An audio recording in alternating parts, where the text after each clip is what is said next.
It's time for episode 109 of The Crisis Show here on Google Hangouts, on YouTube, on Twitter, LinkedIn, and wherever else you have this link around the world.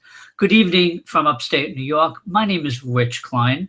I'm president of Rich Klein Crisis Management and founder and host of The Crisis Show, now in its fourth year.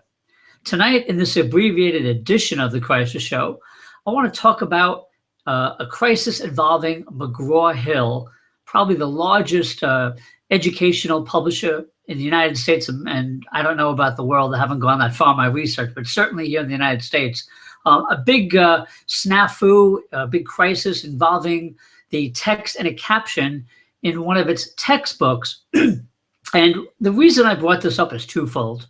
First of all, it shows the power of social media. A woman in Texas who discovered a very offensive caption and basically revisionism of history during the slave trade. She has gone on Facebook and on Instagram and exposed this, which forced the company, McGraw-Hill, to say, yeah, you got us, we have a problem. But what happened was the CEO of McGraw-Hill issued a statement to employees. And when I read it this morning, and this is Wednesday, when I read the statement, I was taken back by the offer by the company to just put a little a sticker or a sticky over the offensive caption. Really bad mistake in crisis management. So a lot to talk about here, the social media aspect. There's the way that McGraw-Hill responded, but also the content. So when you're dealing with a crisis, folks, first thing I want to say is that whether you're in business or government or nonprofits, and these are all organizations that I represent, you have to think about not only getting a message out to all the right channels, but to make sure that you've thought about what you're going to say and you've vetted it with your top management and employees as much as you can, because it's not good enough to put out a statement that's going to give you more grief, that's going to cause you more of a black eye, which is, I think, what McGraw-Hill is facing right now. I don't think they thought about this intelligently about how to respond. The right thing to do, of course, would have been to pull the entire textbook from the shelves, a major recall, and republish it, reprint it at their own cost. But to offer a sticker to put over the offensive text was in fact offensive. So that's the setup. What I want to do now is play you some of the social media from this mother in Texas who did a really good job in getting the word out. Her name is Roni Dean Buren, and I'm going to pull this up in a minute. And she's got a video and the text, the offensive text, and then she did a video on Facebook. So let me just show you this part first. So she's got here the graphic on her Facebook page, which says the Atlantic slave trade between the 1500s and 1800s brought millions of workers, and I stress the word workers, from Africa to the southern United States to work on agricultural plantations. Totally forgetting about the fact that this is slavery, not working. And then there was some very offensive caption under it. We was real hard workers, wasn't we? I'm not sure where that came from. Anyway, so she exposed this on her Facebook page. She then, as well, did a video, which I'm going to play for you right now. Good morning. Yesterday, I posted a picture of my son. He sent me an image from his history book about Africans coming over as workers. And so a lot of people asked me about the book and who the publisher was. And so he has a copy of the book at home. We are in Texas. And so this is a part of the Texas textbook adoption. So I'm going to show you the book. And then there's just an interesting section where they sort of place the map. I think it's interesting. So the book is, I'm going to turn the camera around. The book is this book by McGraw-Hill. World Geography. See, that's the publisher's McGraw-Hill. Then on the inside of the book, which is a little scary to me, you have all of these people who are seemingly wise people. All of them have that little PhD behind their name. And these are the academic consultants for this book. And then Here are the reviewers and consultants. I'll leave that on there for a while in case y'all want to find these people. Got plenty of Texas people who approved this book. Yeah. And then there's the Texas Advisory Board as well. So again, these are all people, all professionals who said yes to this book. So the section that we find that map in is, let's see, 126,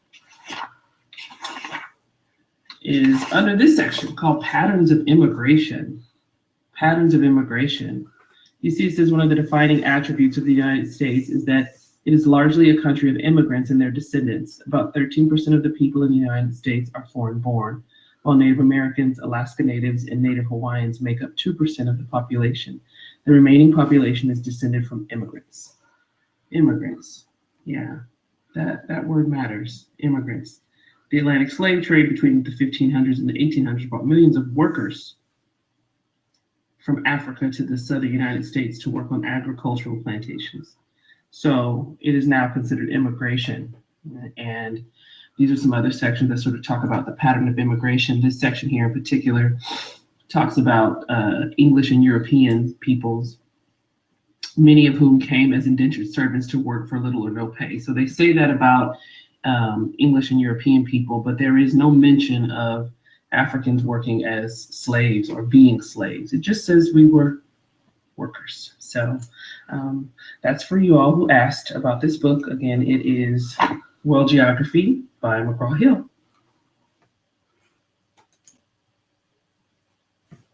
Okay, so a really great job there by this mother in Texas, and kudos to her.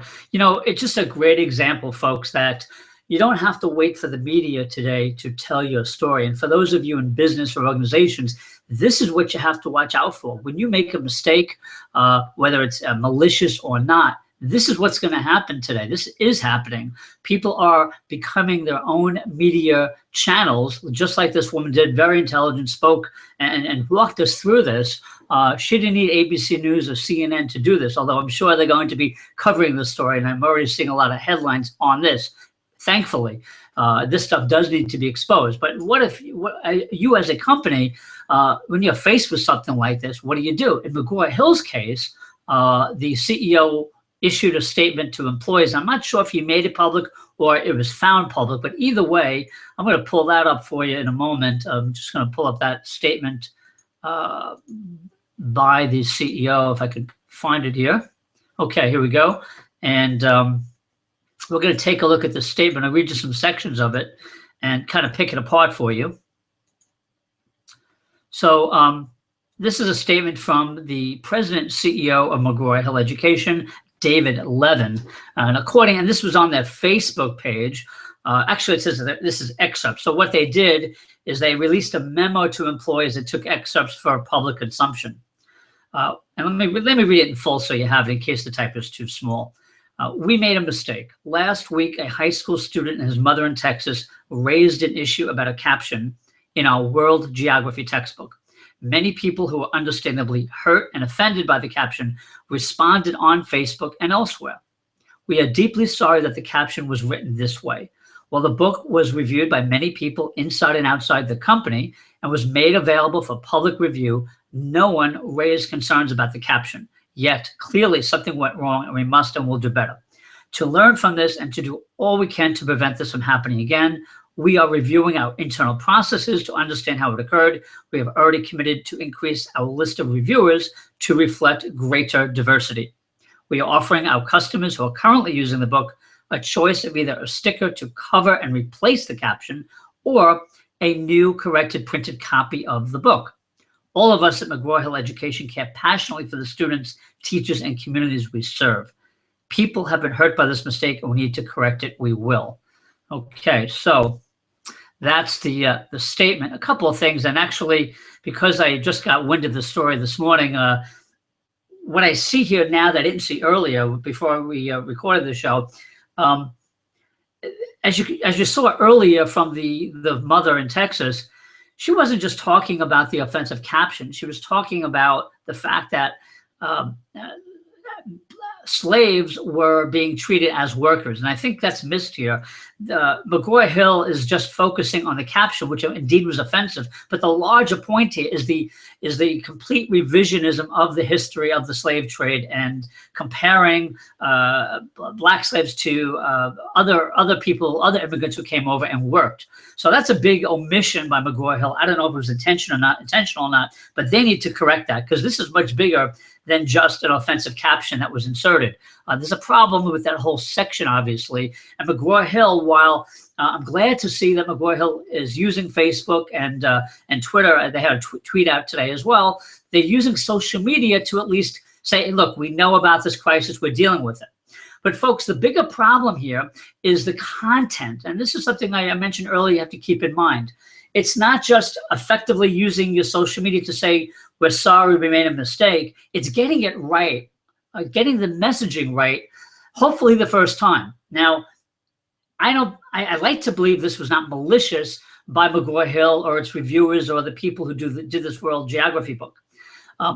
The important thing here for McGraw-Hill is to keep the story alive. And I know some people would disagree with me and say, let it go. But the fact is, this is going to haunt this company. This is a big error. And it's very offensive. But we've seen this in other educational books. I know that in the past, for instance, there have been educational books that have omitted the state of Israel on maps, and that's caused great concern. People, for different political reasons, for racism, for anti-Semitism, do this from time to time. And it should be corrected all the time by the fact checkers and by the real expert historians. So again, McGraw-Hill needs to very quickly get to the bottom of this. They should be reaching out to this mother and maybe do something jointly with her to bring her into the fold while they work out a solution, and thank her publicly for bringing it to their attention. And when they do announce